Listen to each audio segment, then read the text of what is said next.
السلام علیکم، میں ہوں پروفیسر رفرف۔ آج کی کہانی رفرف کی زبانی۔ آج کی کہانی ہے کیٹو کی چوٹی۔ کیٹو کی چوٹی ایک بہت مشہور ہے اس حوالے سے کہ اس کو سر کرنے کے لیے بڑے کوپیما آتے ہیں۔ ایک دفعہ کا ذکر ہے کہ ایک نوجوان جس میں بہت جذبہ اور شوق تھا، ہی واز سو پیشنیٹ، کہ وہ کیٹو کی چوٹی کو سر کرے۔ اس نے بہت سے لوگوں سے ملاقاتیں کی، مشورے لیے اور بہت سا ساز و سامان لے کر وہ چل پڑا۔ اب جب چلتا ہے تو کچھ دور جا کے احساس ہوتا ہے کہ راستہ تھوڑا مشکل ہے، تو یہ کچھ ایسا سامان ہے کہ جس کو اگر میں چھوڑ بھی دوں یہاں پر تو میں زیادہ آسانی سے اوپر چڑھ سکوں گا۔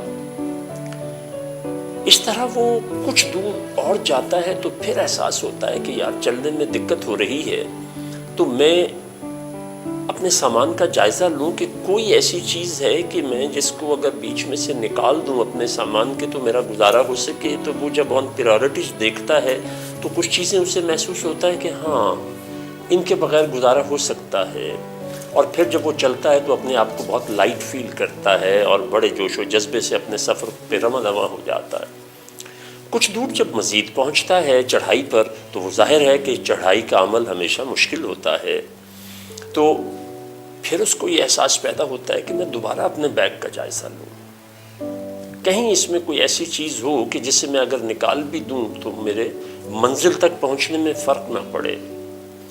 اس طرح وہ کرتے کرتے کرتے ایک ایسے مقام پر پہنچتا ہے جہاں وہ سب کچھ اپنے ساز و سامان کو پیچھے چھوڑ دیتا ہے، تو پھر وہاں سے پورے جوش و جذبے کے ساتھ کیٹو کی چوٹی سر کر لیتا ہے۔ اب وہ وہاں بیٹھ کے جہاں اپنی وکٹری کو، اپنی فتح کو انجوائے کرتا ہے، وہاں وہ ایک اچھا سمجھدار انسان ہے آپ کی طرح۔ وہ ایک تجزیہ بھی کرتا ہے کہ میں نے کتنا وقت خرچ کیا، کتنی مشقت اٹھائی، اور سین والا اور ایس والا دونوں سفر کیے۔ اگر میں سامان لے کر ہی نہ چلتا، انتہائی ضروری سامان کے ساتھ چلتا، تو میں بڑی آسانی سے بہت جلد وہاں تک پہنچ جاتا۔ لیکن اب چونکہ وہ وقت گزر چکا تھا، اس نے آئندہ کے لیے اس سے نصیحت حاصل کی۔ تو اسی طرح سے ناظرین کرام، زندگی میں بہت دفعہ ہوتا ہے ہم جب کسی سفر پہ روانہ ہوتے ہیں، زندگی میں کچھ کام کرنے لگتے ہیں، تو اتنی فارمیلٹیز کے چکر میں پڑ جاتے ہیں کہ ہمیں ہماری منزل جو ہے اس کا حصول مشکل سے مشکل تر ہوتا چلا جاتا ہے۔